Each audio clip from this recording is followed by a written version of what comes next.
My name is Greg McDaniel. Welcome back to another amazing edition of Real Estate Coach Uncensored. And I'm Bernice Ross, and we have a very controversial topic today. It's called, Is It Time to Stop Writing Buyer Love Letters?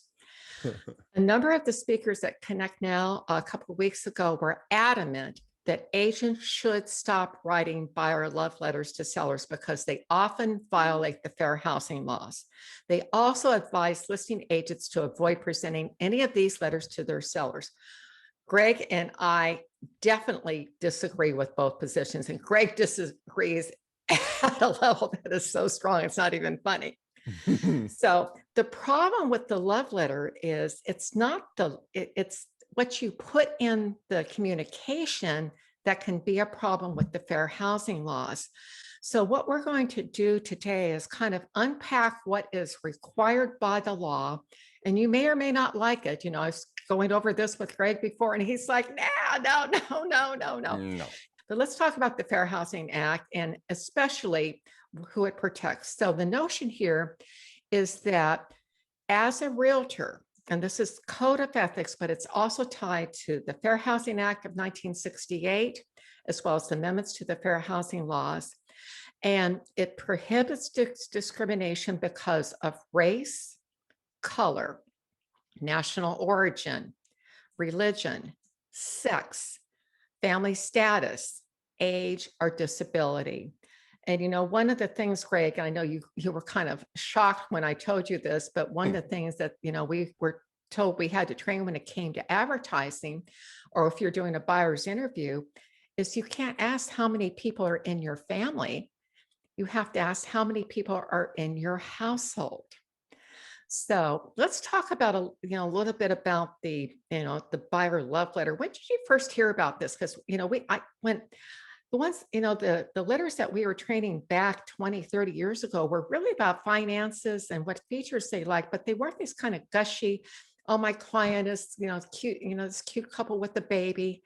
It was really more about, the financial pieces, especially in multiple offer situations, because where I was in Los Angeles, on the west side of LA, Brentwood, Bel Air, Beverly Hills, we had multiple offers all the time. The cover letter is a way to make your buyer stand out, but what can you do to stay away from having problems with the fair housing laws? Greg, just to give you an idea, kind of what the issue is, I looked at over 100 templates, that, showed agents how to write these. And I found of those, only one showed a family of color. And furthermore, almost in all of them were young couples with cute children and a dog. So there wasn't any diversity there, and that's part of the problem. So we're going to give you a quiz right now that's going to take a look at what violates the fair housing laws and which kinds of statements you can make and which kinds of statements to avoid making, and we'll talk about some of the best practices to avoid getting into trouble. So the question is, how good are you at differentiating what violates the fair housing laws? We're going to give you 12 different examples, and we want you to listen to each example. And if there's an issue with with that particular example, then what is the issue? We'll go back and go through the questions that do have issues once we finish all 12 of these. So number one is to the family of 326 Oak Lane. Is there a problem with that? Okay, let's look at number two. The header at the top of the letter says, "Hi, we're the Johnsons," and shows a picture of an African-American family with two young children. Number three, the buyers are well qualified, have excellent credit, and have been pre-approved for a loan sufficient to buy your property. Copy of the pre-approval letter is enclosed. Okay, let's move on to number four. The location of your home is ideal for us. Plus, we really love your kosher kitchen. Number five, the buyers are currently renting and can close this transaction on or before May 25th. They will be putting down 25%, which includes an earnest money deposit of 3%. Copy of check enclosed. Number six, your home fits our needs perfectly, and we plan to keep it just the way it is. Number seven, the buyer's parents are from China and speak very little English. They're excited to move into a neighborhood where they have neighbors who will actually speak Mandarin. Number eight, we love your home. It's easy to see the love and the care that you put into this house, so warm and special and inviting. Number 9, we really appreciate what you've done with the drought-friendly plants in the front yard, the redwood deck, and all the beautiful trees in the backyard. What a great place to unwind after a long day. Number 10, Joe and Sally are expecting their third child and can't wait to decorate the spare bedroom as a nursery for their new baby. Number 11, my clients are baby boomers who are downsizing from their large family home. Your lock and leave home in this beautiful 55 plus community is perfect for them. Number 12, the buyers are avid gardeners who are excited to grow their own fruits and vegetables in the big backyard. Okay, we've gone through the entire checklist. Let's see which ones are in violation and which ones aren't.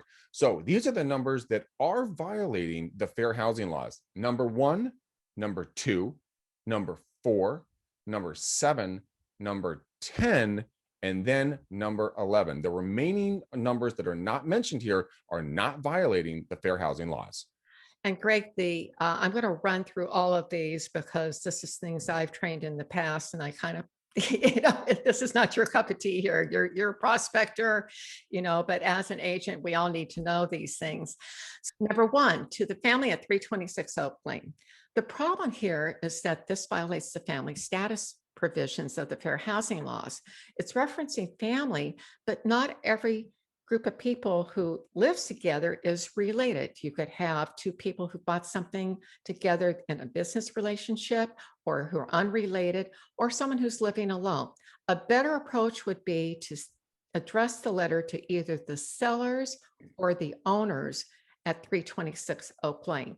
Or if you've got their names, then address it to them by their names. But the idea is to address, you say sellers or owners, you have no problem. Now, the other thing is when you use the picture of the family, and a lot of people may push back on this, but there is so much discrimination that is unconscious. And we saw this in the Newsday research that in Long Island that there was such a furor about.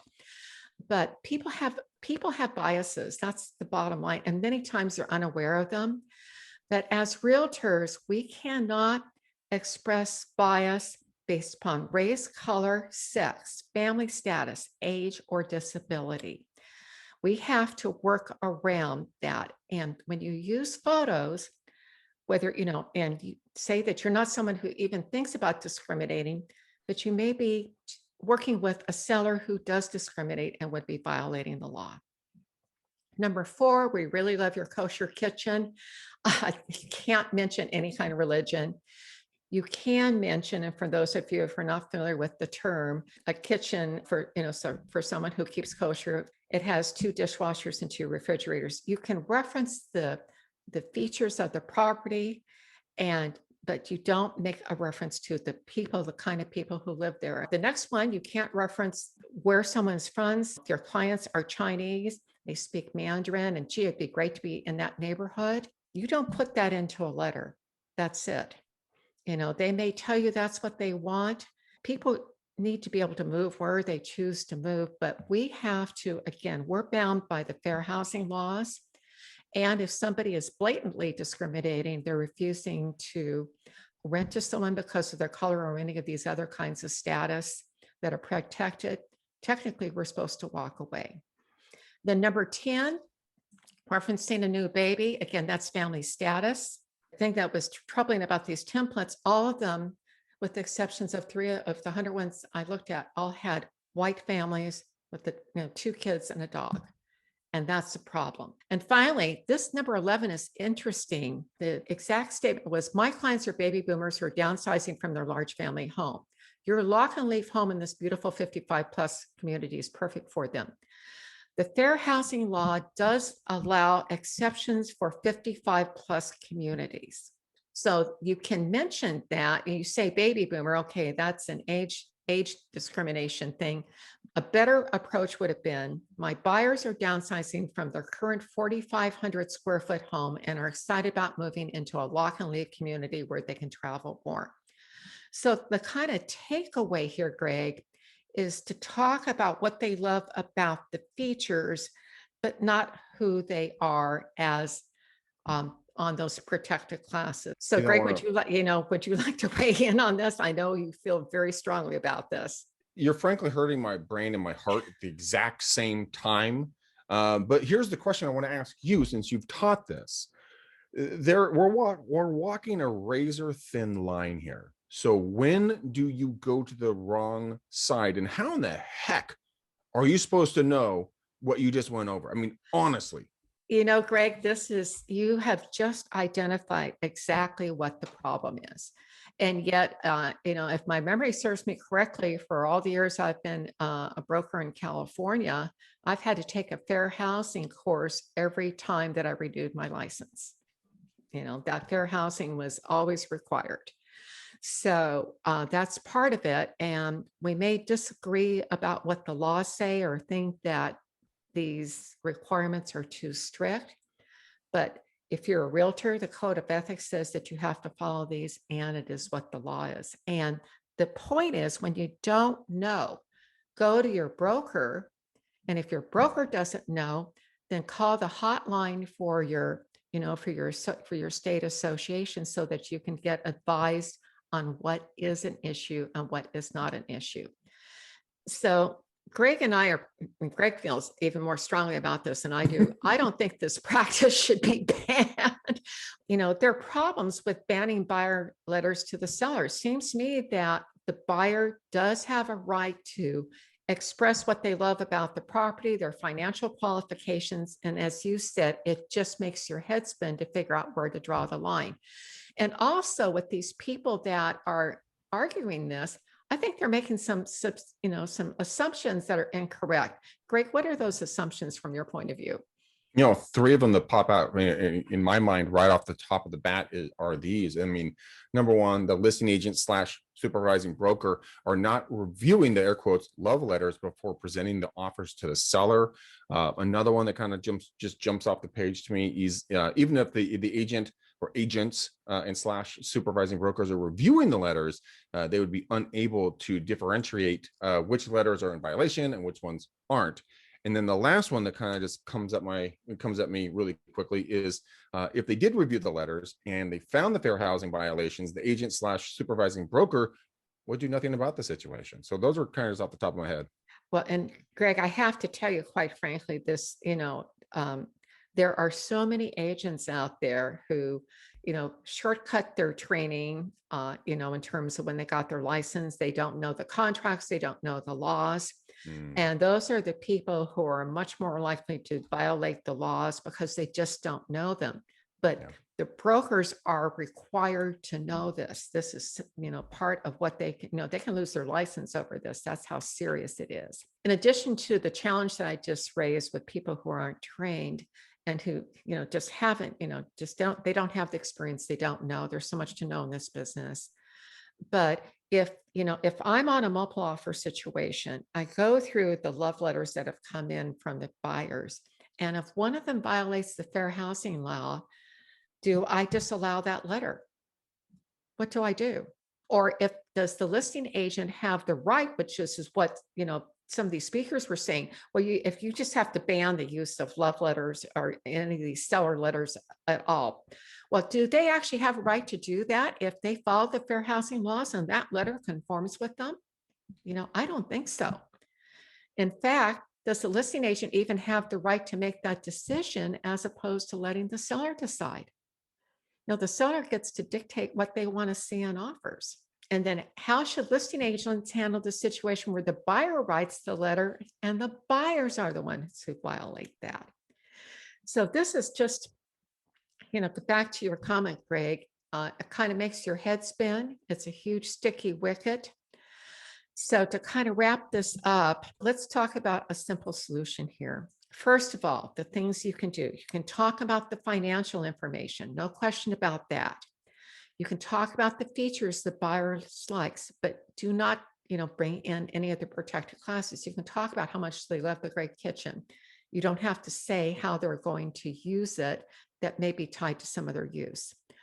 And if you are uncertain if something violates the fair housing laws as an agent, go to your broker And if they cannot help you, again, contact your state association, your local association, where you can get the advice of someone who's a professional to help you with this.